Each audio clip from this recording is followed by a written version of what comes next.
So in the traditional story, when Savitri reaches a certain age and nobody has asked her hand in marriage, then her father advises her to go out herself and do a tour of all the princes and see if she can find the destined partner. Aurobindo tells it a little differently. This is the canto where we hear about the call to the quest, Savitri's quest for her life partner. A morn that seemed a new creation's front, bringing a greater sunlight, happier skies, came burdened with a beauty moved and strange out of the changeless origin of things. An ancient longing struck again new roots. The air drank deep of unfulfilled desire. The high trees trembled with a wandering wind, like souls that quiver at the approach of joy. And in a bosom of green secrecy, forever of its one love note untired, a lyric coil cried among the leaves.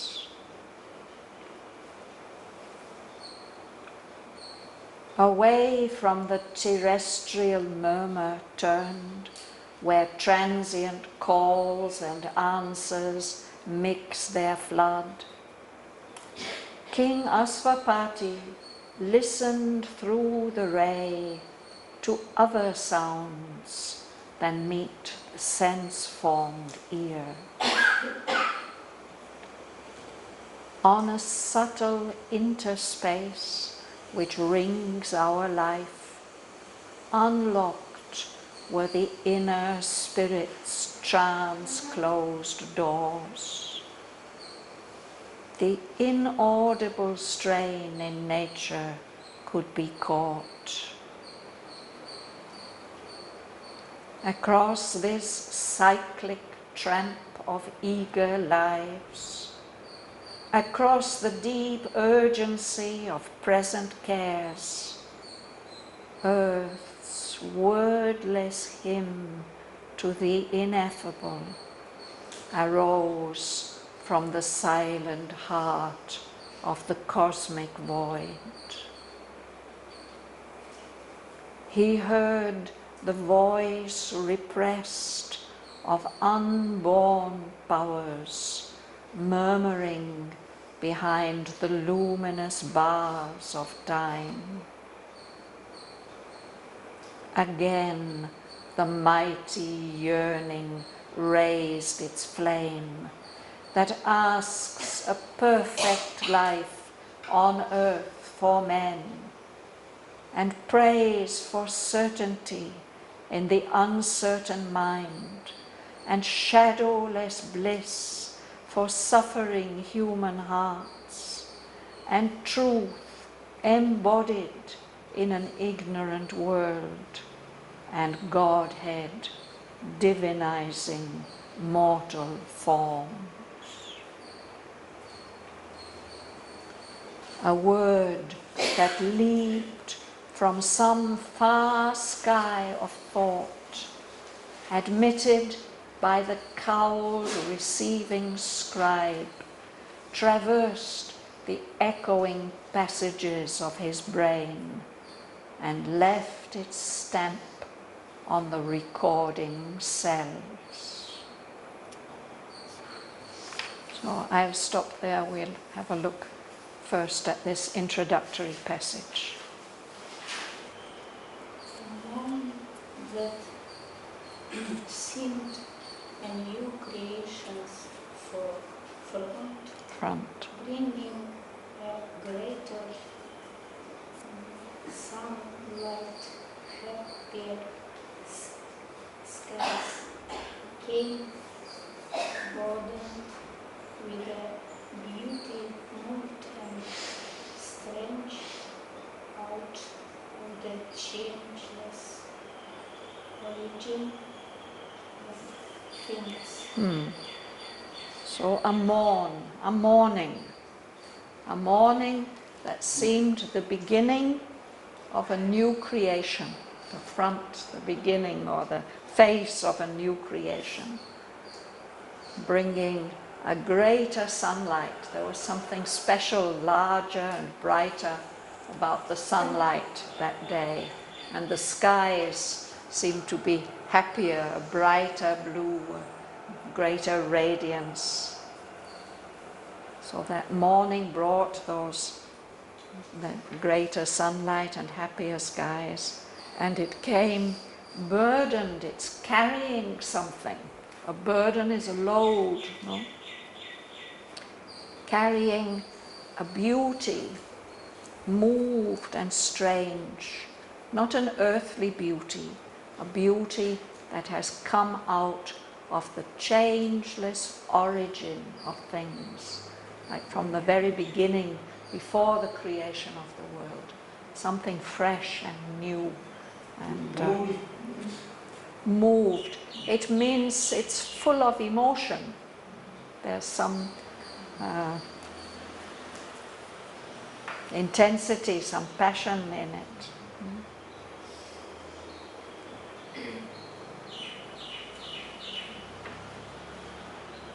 An ancient longing struck again new roots.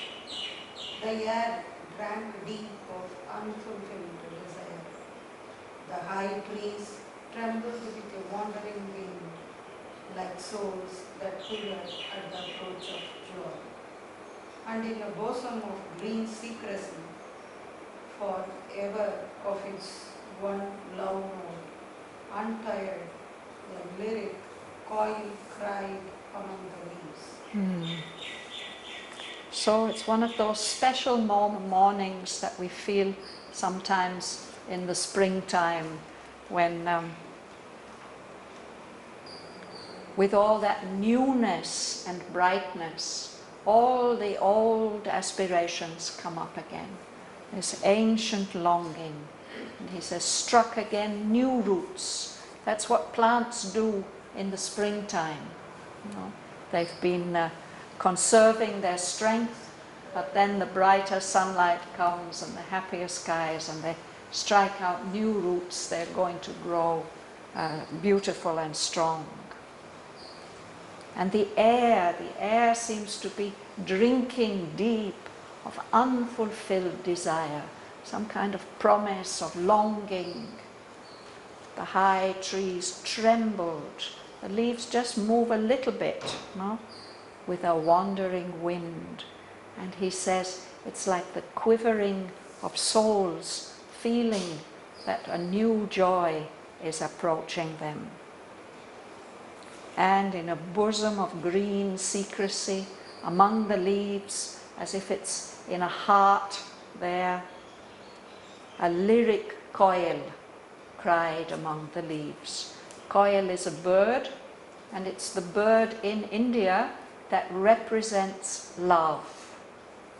Here he writes it coil. It's Kuilapalayam, no? That's those birds are supposed to be many there. Varadarajan tells me they are many, but one doesn't see them. They are hiding there in this bosom of green secrecy. You just hear the note of their song. And just in Europe we talk about the nightingale. That's the song that it's expressing its love. But in India they feel that call of the kuil is the love note. So he says a lyric coil. A lyric is a song, and especially a love song. So that bird is singing its one note over and over and over again.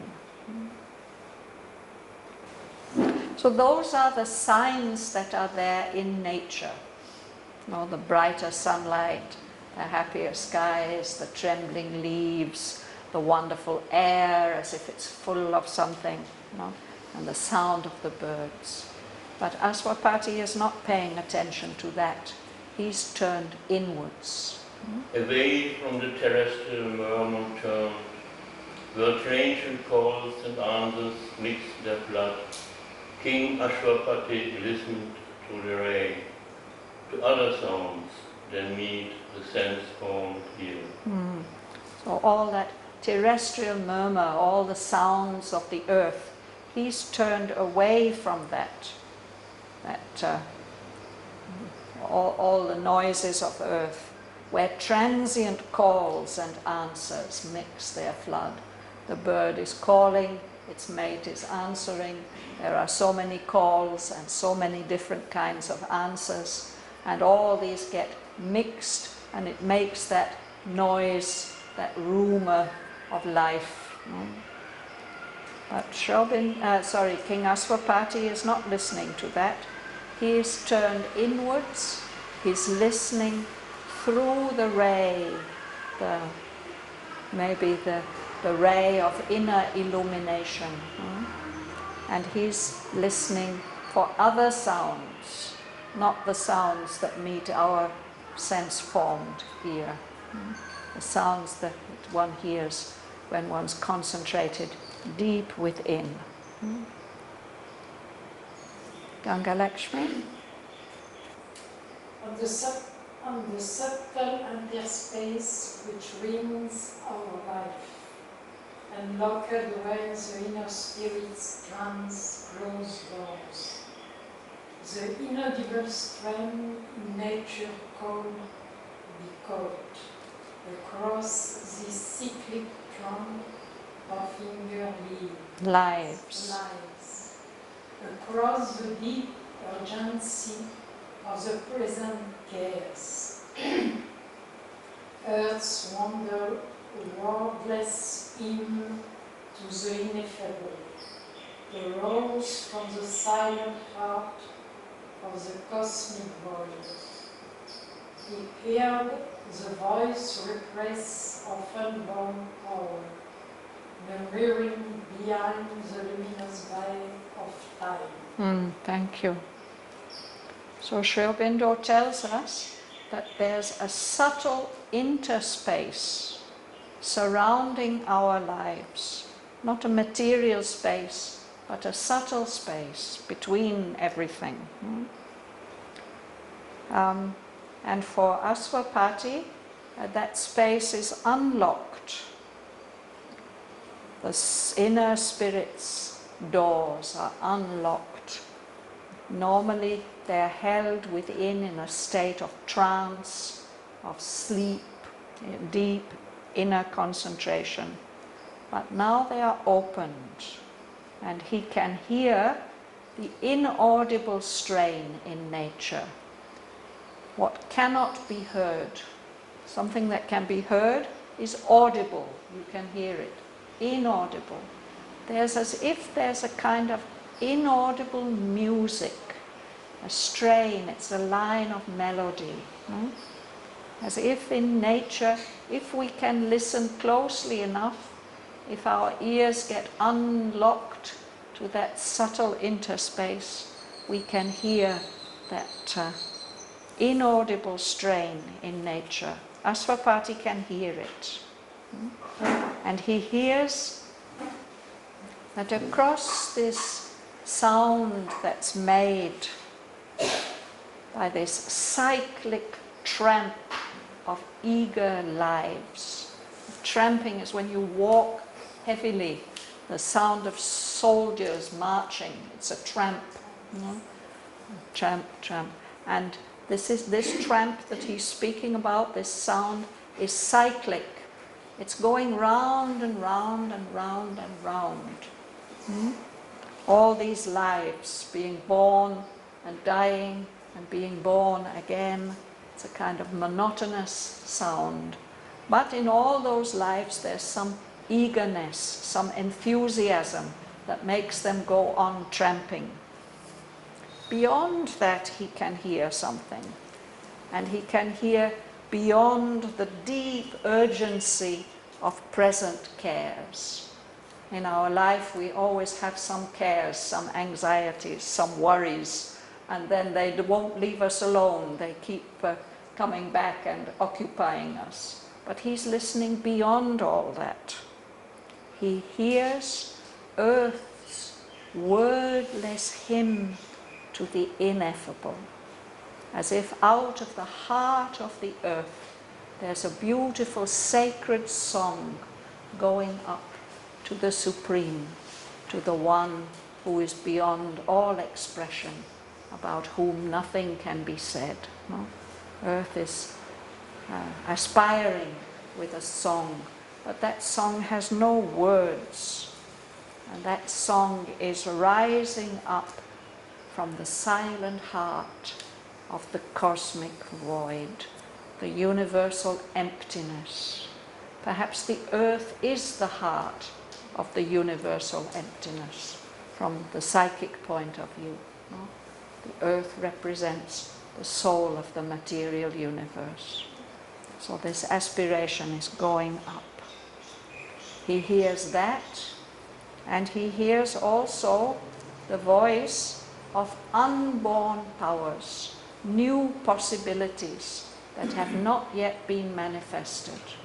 He can hear them murmuring behind the bars of time. They're as if in prison, that the gate is barred and it's not yet allowed them to come into time. And he can hear their voices not very clearly. Their voices are repressed, sort of kept back. They are only murmuring. But he can see these luminous bars of time. Behind them there are these unborn powers waiting. Shiva. Again, the mighty yearnings raised its fame. It had asked perfect life on earth for men, and praised for certainty in the uncertain mind, and shadowless bliss for suffering human hearts, and truth embodied in an ignorant world, and guarded, divinizing mortal forms. So this was King Ashwapati's aspiration, his yearning, that had made him undertake all that great journey. No? And he reached the Supreme Divine Mother, and she granted him the birth of the daughter. And now that daughter has grown up. Maybe she's 18 years old, perhaps. No?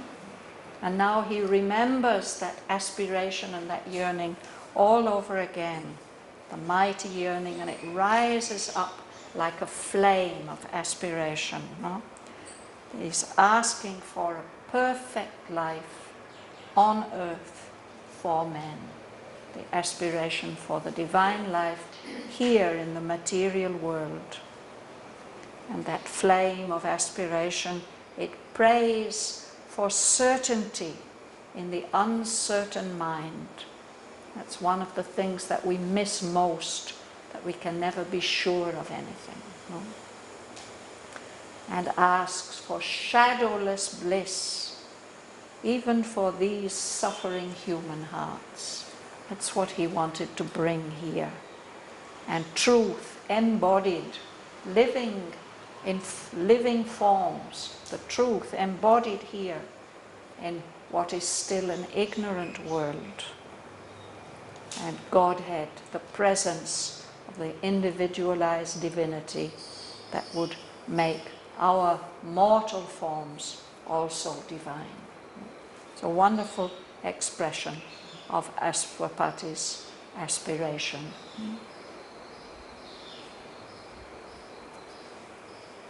Joel.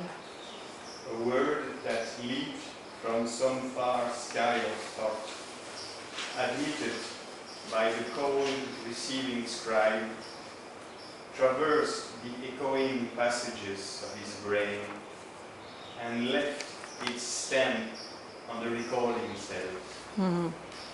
So there's a word, a message comes down, and it seems to come from a very high level, from some far sky of thought, and it comes leaping down, and it is allowed into Aswapati's mind by this cowled, receiving scribe.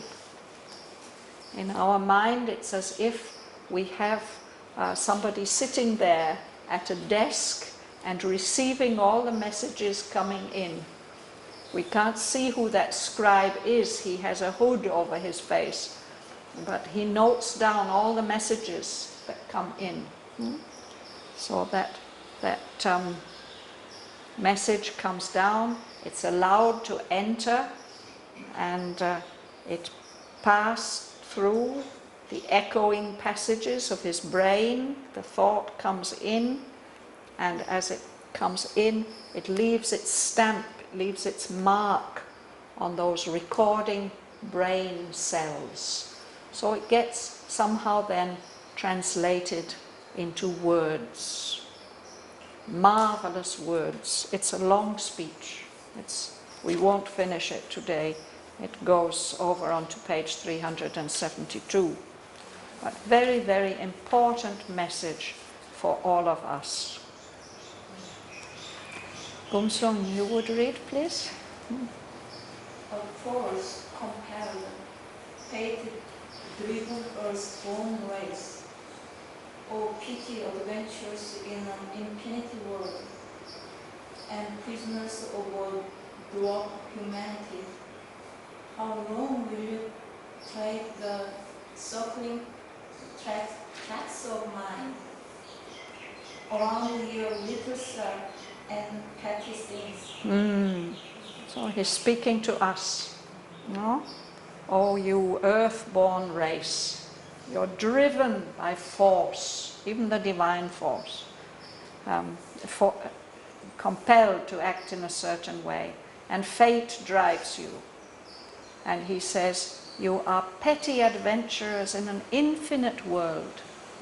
Yes, we are always seeking and searching for things, but on such a small scale compared with this infinite world we live in. And in a way, we are prisoners of this dwarf humanity, dwarf on a very small scale. That is the nature of our race in its present evolution. The voice says, how long are you going to go on like this, treading these circling tracks of mind, round and round and round, around your little self? That's what we think about most of the time, no? How are things going for us and how we have to organize things. And petty things, small things. How long are you going to go on like this? Mahalingam. But not for a changeless littleness where you live, not for vain repetition where you build. Out of the immortal substance you are made. Your actions can be shaped to revealing steps. Your life is a changeful mold for growing God. So he says you're not meant for this changeless littleness circling round and round. You weren't created, you weren't constructed for this vain repetition over and over again, the same thing without any purpose. You were made out of the immortal substance. We have a nature being, but even this is made out of the substance of the Supreme. And he says, your actions can be swift, revealing steps, can show new things. Instead of being petty adventurers, you can open up new paths. Your life can be a changeful mold for growing gods. Within each of us there's a God growing, and our life could be an expression of the shape that those gods can take. That's the possibility. That's what that voice comes to remind us. Patricia. A seer, a strong creator is within. the immaculate grandeur broods upon your days. Almighty powers are shut in nature's cells. You read the next sentence as well. A greater destiny waits you in your front. This transient earthly being, if he wills, can fit his acts to a transcendent scheme.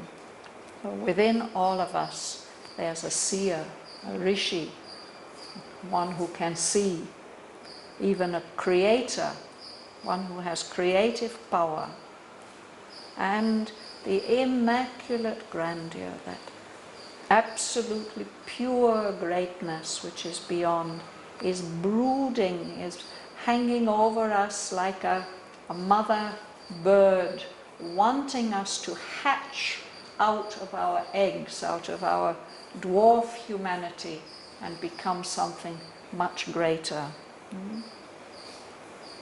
Even in these cells of nature, these physical cells, almighty powers are there. They're shut up inside. And ahead of us, in our front, a greater destiny is waiting for us.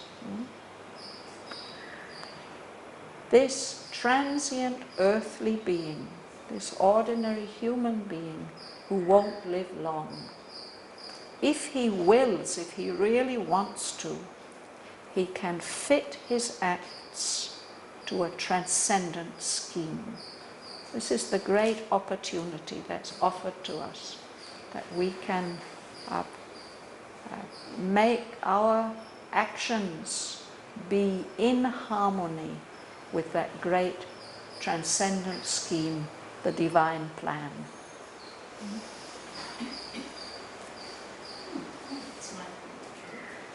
He who now stares at the world with ignorant eyes, heartily from the inconscious night grows.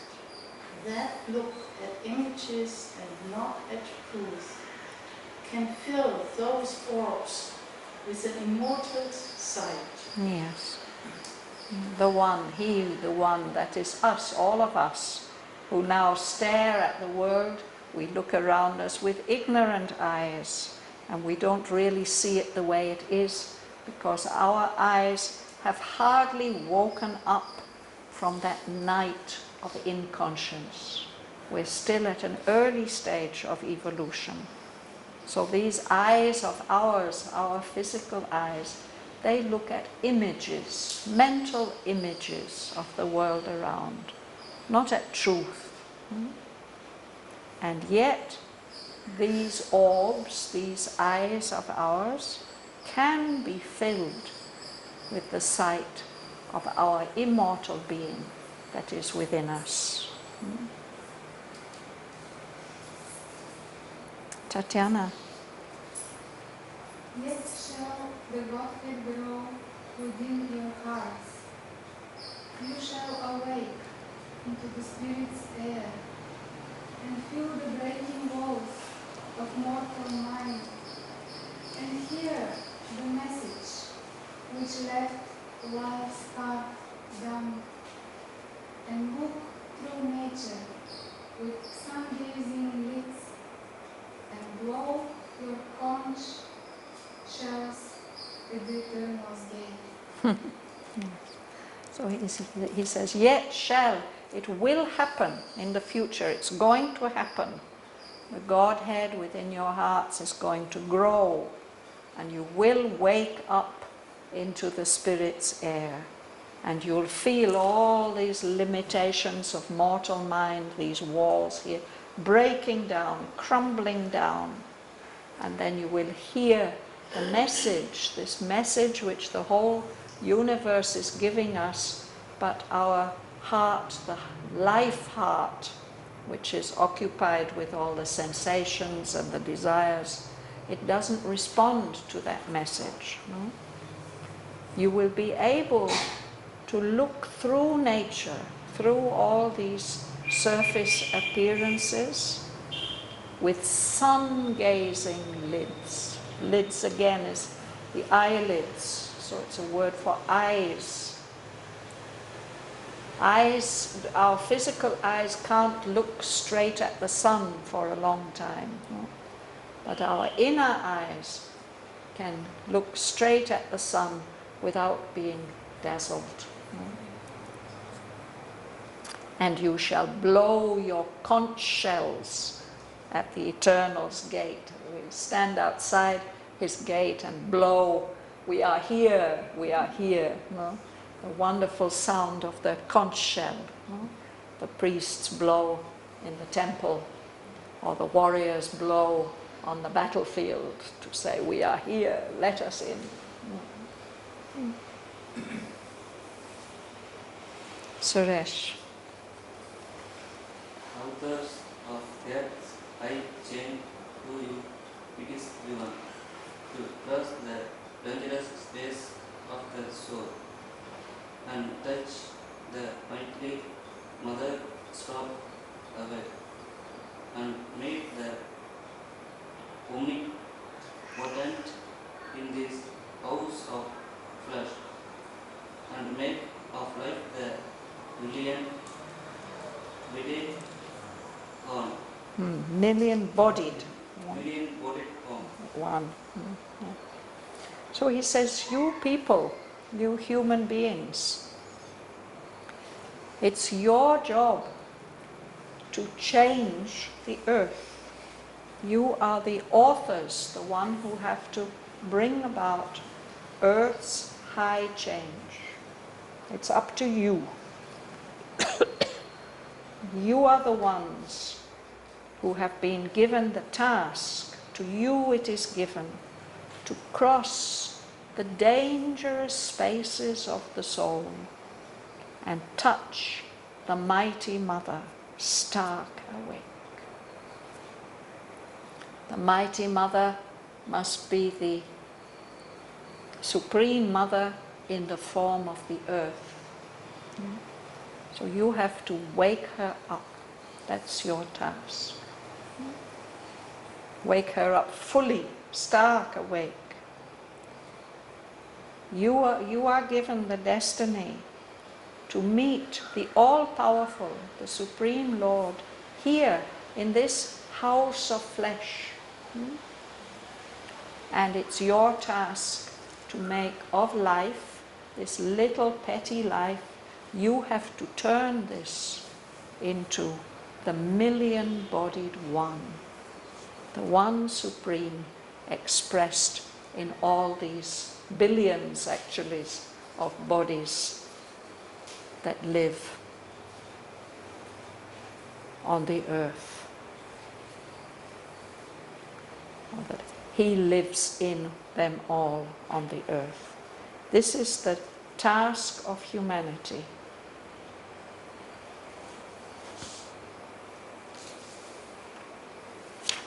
I'd read a sentence. The earth you tread is a border screened from heaven. The life you lead conceals the light you are. Immortal powers sweep flaming past your doors.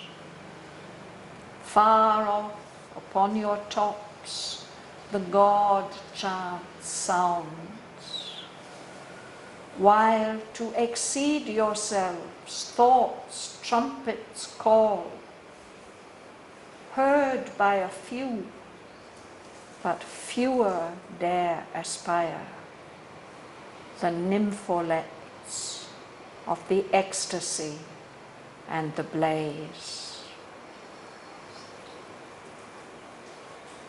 So this earth that we are walking on, this material earth, is a border line which is somehow veiled, screened from heaven. And this life we are leading is hiding the light that we really are, the inner light that we really are. We are not aware of these immortal powers sweeping, flaming past our doors, we don't even notice them, these great powers.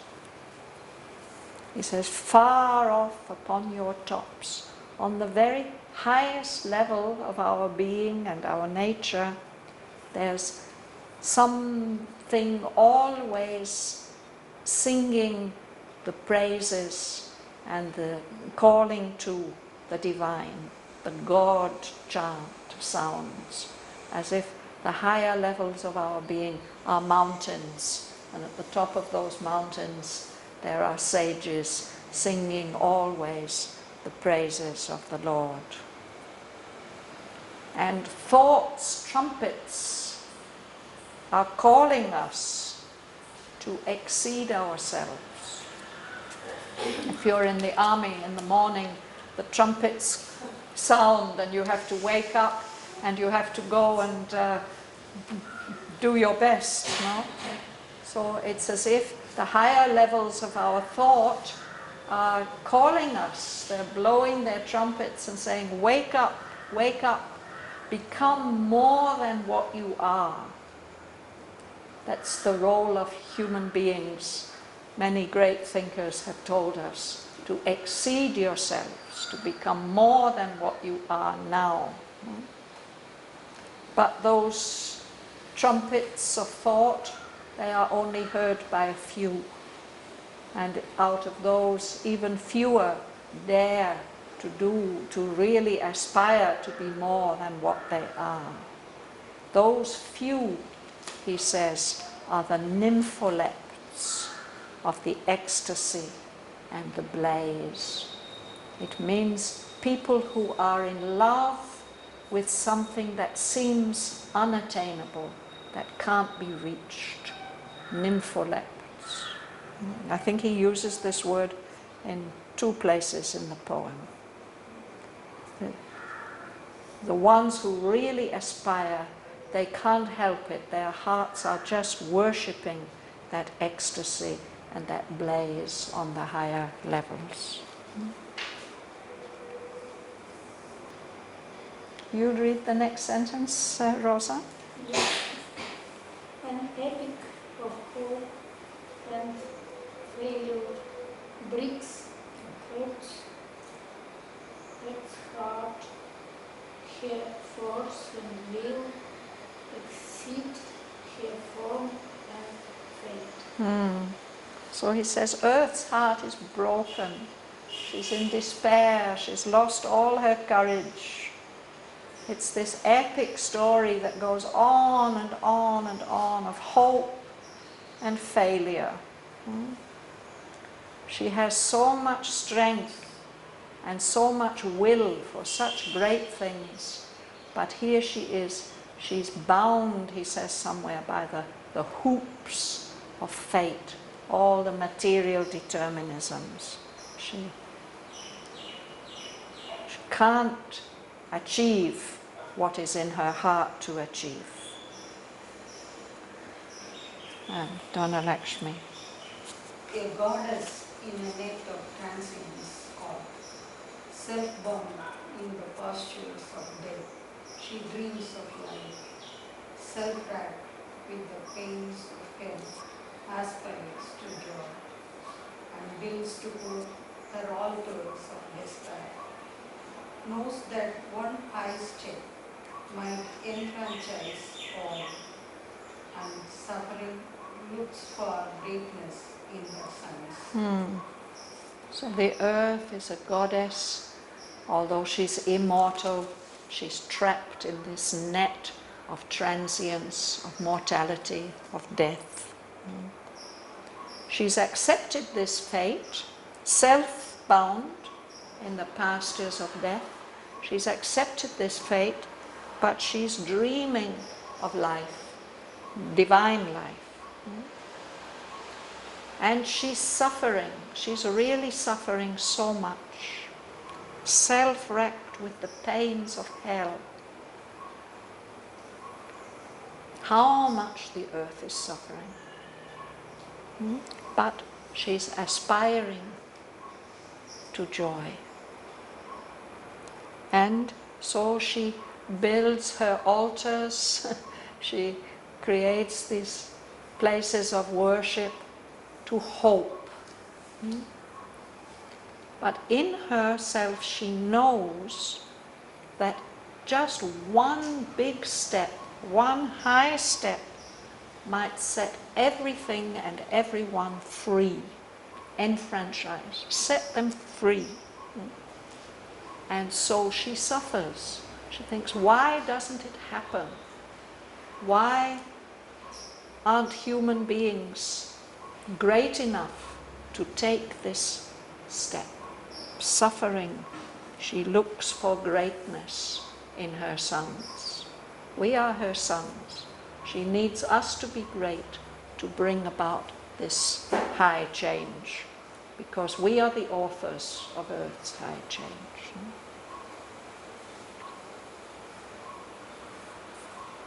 But dim in human hearts the ascending fire, the invisible grandeur sits unworshipped there. Man sees the highest in a limiting form, or looks upon a person, hears a name. Can you continue, Martin? He turns for little gains to ignorant powers, or kindles his altar lights to a demon face. He loves the ignorance, fathering his pain. So this is the problem. This fire of aspiration is very dim in human hearts. It's not bright and brilliant and strong. And that invisible grandeur, that greatness, is not worshipped in our hearts. He's sitting there in our hearts, but we don't worship him. We don't offer sacrifices to him. Man, the mental being, imagines the highest in a limiting form. Or he looks upon a person. We think even Aurobindo or Jesus Christ or whoever we think, no? He hears a name. And if man prays for anything, he's praying for little things. And he prays not to the highest, but to the ignorant powers, the vital powers that may or may not give him what he wants. No? And maybe he even lights the fire on his altar to a demon face, to an adverse power. That also happens. He loves the ignorance, fathering his pain. Where does the pain come from? The father of pain and suffering and evil and falsehood and all that is ignorance. And we cling to that ignorance for some reason, some strange reason.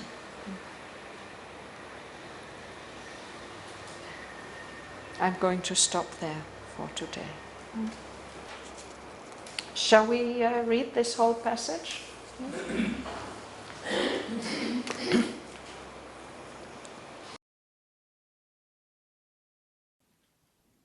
A morn that seemed a new creation's front, bringing a greater sunlight, happier skies, came burdened with a beauty moved and strange out of the changeless origin of things. An ancient longing struck again new roots. The air drank deep of unfulfilled desire. The high trees trembled with a wandering wind, like souls that quiver at the approach of joy. And in a bosom of green secrecy, forever of its one love note untired, a lyric coil cried among the leaves. Away from the terrestrial murmur turned, where transient calls and answers mix their flood, King Aswapati listened through the ray to other sounds than meet the sense-formed ear. On a subtle interspace which rings our life, unlocked were the inner spirit's trance-closed doors. The inaudible strain in nature could be caught. Across this cyclic tramp of eager lives, across the deep urgency of present cares, earth's wordless hymn to the ineffable arose from the silent heart of the cosmic void. He heard the voice repressed of unborn powers murmuring behind the luminous bars of time. Again the mighty yearning raised its flame that asks a perfect life on earth for men, and prays for certainty in the uncertain mind, and shadowless bliss for suffering human hearts, and truth embodied in an ignorant world, and Godhead divinizing mortal forms. A word that leaped from some far sky of thought, admitted by the cowled receiving scribe, traversed the echoing passages of his brain and left its stamp on the recording cells. O force-compelled, fate-driven, earth-born race! O petty adventurers in an infinite world, and prisoners of a dwarf humanity, how long will you tread the circling tracks of mind around your little self and petty things? But not for a changeless littleness were you meant, not for vain repetition were you built. Out of the immortal substance you were made. Your actions can be swift revealing steps, your life a changeful mould for growing gods. A seer, a strong creator is within. The immaculate grandeur broods upon your days. Almighty powers are shut in nature's cells. A greater destiny waits you in your front. This transient earthly being, if he wills, can fit his acts to a transcendent scheme. He who now stares at the world with ignorant eyes, hardly from the inconscience night aroused, that look at images and not at truth, can fill those orbs with an immortal sight. Yet shall the Godhead grow within your hearts. You shall awake into the Spirit's air, and feel the breaking walls of mortal mind, and hear the message which left life's heart dumb, and look through nature with sun-gazing lids, and blow your conch shells at the Eternal's gate. Authors of earth's high change, to you it is given to cross the dangerous spaces of the soul and touch the mighty Mother stark awake, and meet the Omnipotent in this house of flesh, and make of life the million-bodied one. The earth you tread is a border screened from heaven. The life you lead conceals the light you are. Immortal powers sweep flaming past your doors. Far off upon your tops the God chant sounds, while to exceed yourselves thoughts trumpets call, heard by a few, but fewer dare aspire. The nympholepts of the ecstasy and the blaze. An epic of hope and failure breaks earth's heart. Her force and will exceed her form and fate. A goddess in a net of transience caught, self-bound in the pastures of death, she dreams of life.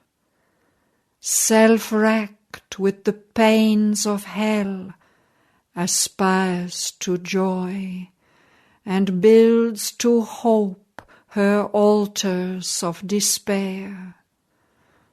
Knows that one high step might enfranchise all, and suffering looks for greatness in her sons. But dim in human hearts the ascending fire. The invisible grandeur sits unworshipped there. Man sees the highest in a limiting form, or looks upon a person, hears a name. He turns for little gains to ignorant powers, or kindles his altar lights to a demon face. He loves the ignorance fathering his pain,